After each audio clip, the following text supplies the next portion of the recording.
В эфире телеканала «Якутия-24». Главные события уходящего дня. В студии работает Алексей Соколов. Здравствуйте. Нерюнгринские врачи оценивают состояние ребенка, которого сбила машина, как тяжелое.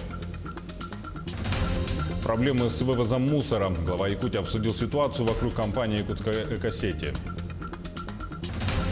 Время платить налоги. Горожан призывают не затягивать с имущественным налогом. Уведомления направлены по почте и в личный кабинет. Более 130 жителей Мирнинского района Якутии переедут из аварийного жилья. Приемные семьи для стариков. В Алданском районе 3 семьи приняли к себе людей преклонного возраста. И музыка для всех. В единственной школе Ленского района функционирует музыкальный класс, оборудованный всеми инструментами.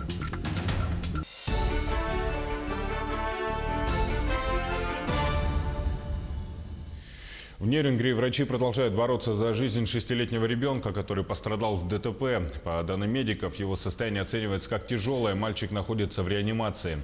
Напомню, что ребенок накануне был сбит автомобилем УАЗ на пешеходном переходе. Как показало медосвидетельствование, водитель машины был трезв, а пострадавшему поставили диагноз – ушиб головного мозга тяжелой степени и перелом костей основания черепа. Как нам сообщили в Минздраве республики, об отправке пациента в Якутск вопрос пока не стоит. Сегодня сделали ему динамико-компьютерную томографию. Ребеночек сейчас под искусственной вентиляцией легких. У него сознание сейчас угнетено, он в коме. Лечение пока будет получать также в реанимационном отделении. Проконсультирован с нейрохирургами, с реаниматологами республиканской больницы.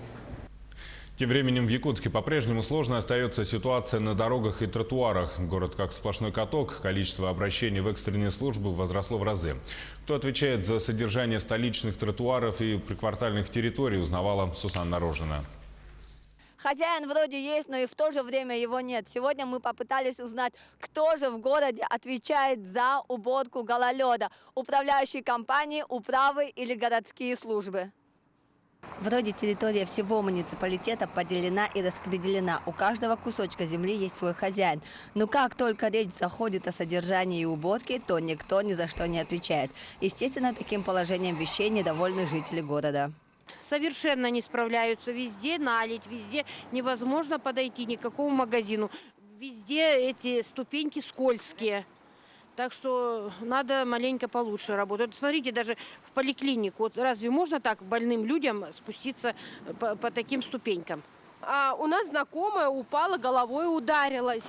Гололед страшный на дороге, сами видите, сами понимаете. Я вот, например, не вижу, чтобы засыпало. 1 КАМАЗ в день проедет где-то по центру и все. Как я могу быть довольна, если вокруг один лед сплошной, скользко?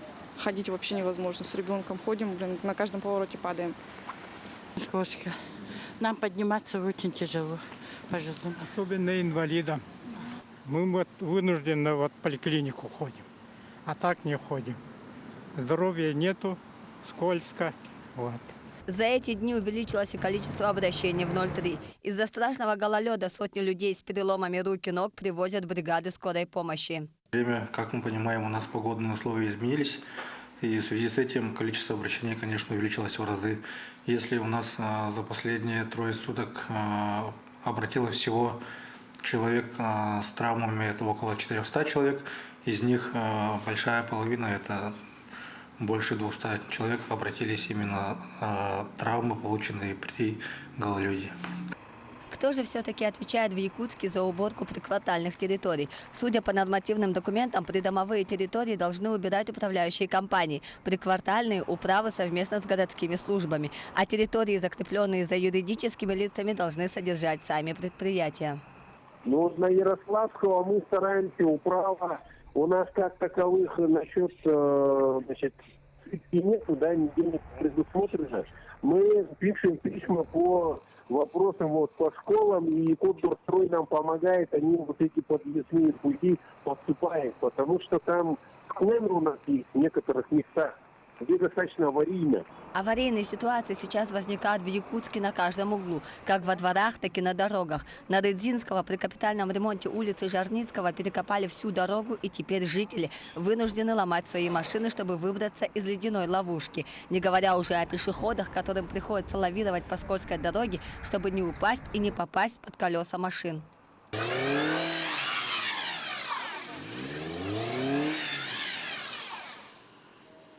Бесхозяйственность Якутска особо видна в межсезонье. Кто будет возмещать ущерб автомобилистам? Кто и как компенсирует переломы рук и ног при гололеде? Следует отметить, что городское предприятие «Якутдорстрой» отвечает только за содержание проезжей части улиц, подсыпка песком и уборка снега. А приквартальные дороги, как мы видим, остаются без должного присмотра. Сусанна Рожина, Илья Сыромятников, Семен Семенов, Якутск. Организация дорожных работ подрядчиков в Якутске оставляет желать лучшего. Об этом было озвучено на совещании у первого заместителя председателя правительства Якутии Алексея Колодезникова. Компания «Дорис» не может найти тротуарную плитку для благоустройства улицы Жарницкого. Более 2,5 километров необходимо обустроить на этом участке. Также отставание у данного подрядчика есть на Хатынурякском шоссе. Что касается подрядчика «Сахатрансстрой», то готовность по второму участку улицы Ларионова составляет 70%. Обещают уложить асфальт к концу недели. Также есть риски по доставке металлоконструкций из Тюмени для строительства мостовых переходов. Почему на этой неделе мы туда еще отправляем, в Тюмень? Я поручил отправить представителя Минтранса республики, чтобы мы проконтролировали отгрузку. Сегодня должно 2 машины отгрузиться, а в целом 11 машин с металлоконструкциями должны прийти в город Якутск. Беспокоит то, что у нас паромная переправа в ближайшее время будет закрыты, поэтому здесь уже нужно очень четко проследить. Внедрение новой системы обращения с твердыми коммунальными отходами обсудили сегодня на заседании экологического совета при главе региона. Как известно, в республике эта работа ведется весьма проблематично. Из-за ненадлежащего выполнения работ долю оператора Якутской кассети выкупил ГУП ЖКХ. Чтобы избежать трудностей, министр ЖКХ и энергетики Дмитрий Садовников дал указания главам муниципалитета и городских округов контролировать оказание услуг. Также он призвал организовать содержание мест накопления мусора и схемы вывоза. Все это должно быть исполнено до конца этого года. Также руководитель ведомства порекомендовал оснастить площадки контейнерами в достаточном количестве и усилить работу по взысканию задолженности за услуги по обращению с ТКО. Основную долю и на самом тяжелом участке работает наш 5-й региональный оператор, это в лице государственного унитарного предприятия ЖКХ Республики Саха-Якутия. Мы ставим вопрос здесь приобретения техники. Ну и вы знаете, что дочернее предприятие ГУПа ЖКХ уже вступило также в центральной зоне, это Якутской кассете. И мы видим, что здесь тоже вопросы имеются. И я думаю, что благодаря этому совещанию хотим, чтобы оно быстрее разрешилось. Налоговая инспекция сообщает, пора оплатить имущественные налоги. В Якутии по почте поступило 277 тысяч налоговых уведомлений. Также они приходят в электронной форме в личные кабинеты. На сегодняшний день налоги снижены для многодетных семей, пенсионеров, инвалидов первой и второй групп. Им предоставлены льготы в отношении одного объекта недвижимости, вычеты по земельному налогу в размере 6 соток. Как показывает анализ, должниками чаще всего являются пенсионеры. Они зачастую забывают уплатить налоги за оставшиеся объекты недвижимости. Управление рекомендует всем посмотреть свои начисления. Те, кто не получил налоговое уведомление, получить их на почте, а удобнее всего в личном кабинете налогоплательщика, либо скачать мобильное приложение «Налоги ФЛ». То есть в личном кабинете вы можете посмотреть свои начисления, а также посмотреть свои льготы и произвести онлайн-оплату. Подключиться к личному кабинету вы можете в любом отделении МФЦ. Более 130 жителей Мирнинского района Якутии переедут из аварийного жилья в этом году. Часть людей переселяются в приобретенное для них жилье, часть получают компенсации, говорится в сообщении районной администрации. Действие долгосрочной программы разбито на этапы. В мае 2019 года между Минстроем Республики, Дирекцией жилищного строительства региона и муниципалитетами, участниками программы, заключено соглашение, согласно которому в Мирнинском районе в этом году в расселении участвуют поселки Айхал, Чернышевский и Светлый, а также город Мирный. А сейчас небольшой блок рекламы и смотрите далее на телеканале Якутия-24. 100% домохозяйств должны иметь доступ к сети интернет со скоростью не менее 10 мегабит в секунду. Как в Якутии собираются решить эту амбициозную задачу? Приемные семьи для стариков. В Алданском районе 3 семьи приняли к себе людей преклонного возраста. Музыка для всех. В единственной школе Ленского района функционирует музыкальный класс, оборудованный всеми инструментами.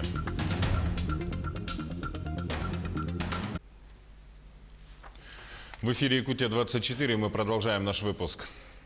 100% домохозяйств должны иметь доступ к сети интернет со скоростью не менее 10 мегабит в секунду. 85% домохозяйств скорость не менее 100 мегабит. Таких показателей должны достичь в республике к 2024 году. Сколько населенных пунктов на территории Якутии сегодня охвачены глобальной сетью, расскажет наш корреспондент Дмитрий Тымыров. Сегодня на территории республики доступ к сети интернет имеют 512 населенных пунктов, в которых проживает 99,3% населения республики. Волоконно-оптические линии связи проведены до 169 населенных пунктов. Это 80% населения, общая протяженность которого составляет более 7 тысяч километров. В оставшихся населенных пунктах телекоммуникационная инфраструктура преимущественно построена на основе спутниковых каналов связи. Только за последние 5 лет в рамках собственных инвестиционных проектов операторов связи, федеральных проектов по устранению цифрового неравенства и по подключению больниц к интернету построено более 5000 километров волоконно-оптической линии связи. Реализованы такие проекты, как Колымский экспресс, строительство ВОЛСа в Западной Якутии, Вилюйский экспресс и Кобяйский экспресс. Планами на 2019 год предусмотрено строительство более 1000 километров ВОЛС, в том числе до Усть-Майского района, Вилюйской группе Улуса в Кобяйском районе, а также до Оленёкского района. Кроме того, ведется строительство резервной ВОЛС на участке Якутск-Магадан. Подписано соглашение с ФГУП «Космическая связь» о снижении стоимости аренды спутниковых каналов связи для Республиканского центра инфокоммуникационных технологий и ГУП ТЦТР. В 2024 году планируется обеспечить строительство порядка 9000 километров ВОЛС до 255 населенных пунктов. Благодаря проведению ВОЛС в ряде районов республики улучшается и зона покрытия сотовой связи. Расширение сети волоконно-оптической линии связи приводит к появлению возможности внедрения стандартов 3G и 4G. Так, сегодня в зоне охвата мобильной связью проживает 99,3% населения республики. Из них 480 населенных пунктов поддерживается стандарт связи 2G. Стандартом 3G обеспечены 167 населенных пунктов республики. 4G имеется в 132 населенных пунктах. Сегодня также имеется положительная практика по строительству ВОЛС в рамках муниципально-частного партнерства. Так далее, при софинансировании со стороны муниципальных образований. На сегодняшний день подписаны соглашения с рядом районов республики по такому механизму. Одним из крупных проектов в данном направлении является разыгранный администрацией Оленёкского района конкурс на строительство более 450 километров волоконно-оптической линии связи на участке Удачный Оленёк. Проект планируется реализовать до конца 2020 года. В ближайшее время начнется реализация мероприятий по организации доступа к сети интернет для социально значимых объектов в рамках федерального проекта «Информационная инфраструктура» и национальной программы «Цифровая экономика». Так, 26 июня 2019 года Минкомсвязи России объявил конкурс на организацию доступа к сети интернет для социально значимых учреждений региона. Победителем признано закрытое акционерное общество «Дозор Телепорт» с предложением о цене контракта более 1 миллиарда рублей. В августе этого года был подписан государственный контракт, а в сентябре правительство региона согласовал план поэтапного подключения социально значимых объектов и внес утверждение в Минкомсвязи страны. Проведенный аукцион предполагает подключение к сети интернет более 1000 социально значимых объектов. Стоит отметить, что на 2019-2021 годы выделены средства из федерального бюджета на подключение социально значимых объектов и оплату трафика. Всего в рамках данного проекта планируется построить порядка 2000 магистральных волоконно-оптических линий связи до конца 2021 года. Музыка для всех. Такой проект запустила республика и подхватили многие районы. Ленск не исключение. В единственной школе Ленского района функционирует музыкальный класс, оборудованный всеми инструментами, где дети без специального образования постигают азы музыкального искусства. На одном из уроков побывала Анна Кожевникова. Мало какие школы уделяют большое внимание таким предметам, как изобразительное искусство или музыка, если образовательное учреждение не специализируется в эстетическом направлении. Но руководство СОЖ номер 2 считает иначе. В 2013 году в нашей республике стал реализовываться проект «Музыка для всех». Елена Николаевна Кириенко предложила идею организовать вот этот класс как концертный зал для музыкального образования наших детей. Татьяна Алексеевна полностью поддержала эту идею и сделала все возможное, чтобы этот кабинет был. Затем Елена Николаевна Кириенко, учитель музыки, нашла для начальной школы второго педагога и передала в ее владение кабинет, оборудованный всеми необходимыми для занятий музыкальными инструментами. Ведь постигать азы музыкального искусства гораздо интереснее, когда сам учишься воспроизводить мелодии. Мне нравится то, что мы играем на инструментах, изучаем новых композиторов. Мне нравится на уроке музыки, что мы это узнаем там музыкантов, пишем песни, поем эти песни, изучаем новые и играем на инструментах. А на каких-то инструментах ты, наверное, уже умеешь играть, да? На ксилофон, и ложки, и все. На обычных уроках школьники разучивают песни, поют хором, готовятся к различным школьным мероприятиям. Но есть у педагога Светланы Васильевны и свой оркестр. Она по образованию дирижер, окончила Московский университет культуры и искусств. Поэтому ребята уже со 2 класса становятся в ряды музыкального коллектива. Дети занимаются абсолютно без музыкального образования. То есть у меня здесь практически все, кто в школах музыкальных не занимаются, ходят в оркестр.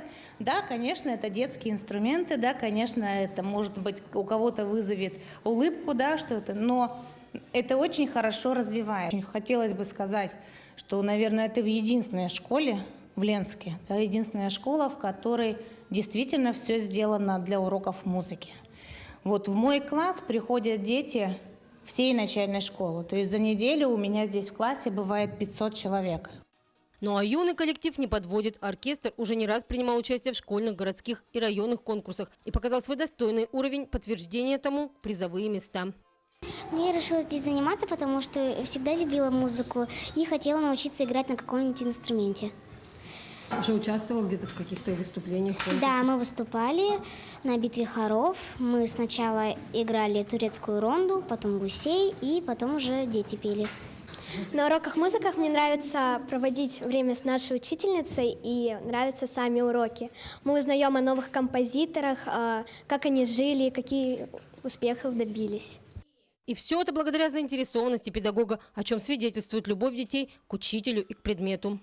Мы с нашей учительницей уже 3 года, и за эти 3 года я поняла, что это самая лучшая учительница в нашей школе, и она добрая, веселая. Не только интеллектуально необходимо развивать детей, но и эстетически поднимать культурный уровень школьников, считает руководство и педагоги школы номер 2. Поэтому и ученики здесь разносторонние и творческие личности. Анна Кожевникова, Виталий Андреев, Ленск. В Мирном прошел благотворительный проект «Преображение». 5 юных девушек примерили на себя образ принцесс. В программу проекта входила смена образа с помощью стилистов, визажистов и парикмахеров. Подробнее в материале Марферины Алексеевой. Проект «Преображение» проходит в Мирном во 2-й раз. В прошлом году героинями были многодетные мамы. На этот раз окунуться в мир красоты и женственности были приглашены молодые девушки, находящиеся в сложной жизненной ситуации. В детской поликлинике сидела, и напротив меня были девочки, подростки, возраста, наверное, 13-14 лет, может, чуть постарше, не знаю. Макияж был у них такой, знаете, такие черные брови, пучки такие страшные. И, в общем, они при этом были настолько уверены, что они такие взрослые, что они имеют право очень грубо и некрасиво разговаривать со взрослыми мамами, которые находились также в больнице. Сначала такая была категоричная к ним, а потом подумала, я же тоже такая была. И просто вошла в их положение. Им никто не рассказывает, что такое красота, какая она должна быть, какая должна быть девушка в их возрасте, что на самом деле, вот если бы, может быть, у них семьи неблагополучные, да, и, может быть, если бы кто-то был рядом, человек, который бы сказал, что красота на самом деле девушки и будущей мамы, женщины в ее женственности, да, в ее слабости. На отзыв принять участие в благотворительном проекте откликнулось 3 парикмахера, 3 визажиста, стилист и фотограф. Активные предприниматели-общественники выделили для мероприятия помещение, предоставили платья, ювелирные украшения и цветочные букеты. Девушки не скрывали восторга. Для многих это был первый опыт перевоплощения. Я не крашусь вообще. Не крашусь, не укладываешь. Все как-то так. Вообще как-то лицо свое особо не трогаю. Умылась, да пошла. Я тоже могу быть красивой, прям принцессой, феей лесной. Помимо видимого преображения, мастера также беседовали с девушками и давали участницам индивидуальные советы по уходу за кожей и волосами. На протяжении всего мероприятия ярко прослеживались эмоции участниц. Если вначале было неловко, то под конец все сплотились, мастера любовались работой и появившейся улыбки девушек. Участницы раскрепостились, беседовали и воодушевленно фотографировались. Никто не остался без внимания. К концу мероприятия все получили памятные презенты. Организаторы уже обсуждали планы на следующий проект. Вскоре преображение коснется женщин золотого возраста, проживающих в доме престарелых. Марфелина Алексеева, Артем Алексеев, Мирный. Не только решить проблему жизнеустройства, но и максимально успешно пройти процесс социально-психологической реабилитации. Одинокий пожилой человек может в приемной семье. В Алданском районе 3 семьи приняли к себе людей преклонного возраста. С опекунами и подопечными встретилась наш корреспондент Татьяна Вахнина. Жительницу села Хатыстыр Ирину Герасимову знают все дети и подростки. Она была медработником в сельской школе. Задача, которую Ирина Васильевна выполняет сейчас, требует от нее не меньшей самоотдачи. Женщина является опекуном 78-летней Раисы Григорьевой. Впрочем, Раису Егоровну Ирина называет просто родственницей. С детства знаю, вот она осталась одна, сестра младшая умерла, последняя, вот и осталась, уже года 5, наверное. Родственницей в семье Герасимовых Раиса Егоровна стала раньше, чем были улажены формальности. Сначала Ирина приняла в дом одинокую пожилую женщину и лишь позднее оформила опекунство. В свое время работала в якутском доме-интернате, и потом вот ее, скажем, человеческие качества и возможность взять пожилого человека в свою семью, вот с августа месяца она у нас стала получать выплату. О себе Раиса Егоровна не расскажет ничего. Она никогда не слышала речи и не произносила слов. Впрочем, настроение, мысли и намерения собеседника женщина угадывает безошибочно. Понимает она все, только не говорит, она же глухонемая у нас. Так-то все понимает. Кино любит смотреть, вот телевизор целый день может смотреть. В доме Ирины Раиса Егоровна освоилась быстро, пытается помогать по хозяйству, а часть хлопот полностью взяла на себя. Летом она на огороде копается, а зимой нет, вот так сидим, а куда? Выходит, чистит снег, и все вот так. Вот бисер куплю скоро, она сама будет бисером заниматься. Всего в Алданском районе 3 семьи с пожилыми людьми. 2 из них в селе Хатыстыр, 1 в поселке Ленинском. Приемная семья Галины Михайловой и Игоря Тамакина стала первой в районе. Опеку над Игорем Дмитриевичем Галина Ивановна оформила в 2017 году. В интернате, конечно, хорошо, что и уход, и медицинское обслуживание, как говорится. Ну, у меня характер такой. Не нравится мне такая жизнь, спокойная. Опекуны отмечают, что их подопечные, обретя дом и почувствовав себя нужными, начинают чаще улыбаться. Приемная семья позволяет не только решить проблему жизнеустройства одинокого пожилого человека. В домашней обстановке более успешно проходит процесс социально-психологической реабилитации. А забота, уход и общение продлевают жизнь. Татьяна Вахнина, Сергей Шипачев, Александр Лукин. Село Хатыстыр, поселок Ленинский, Алданский район. Ну и далее о других событиях Алданского района в обзоре наших коллег. Не переключайтесь.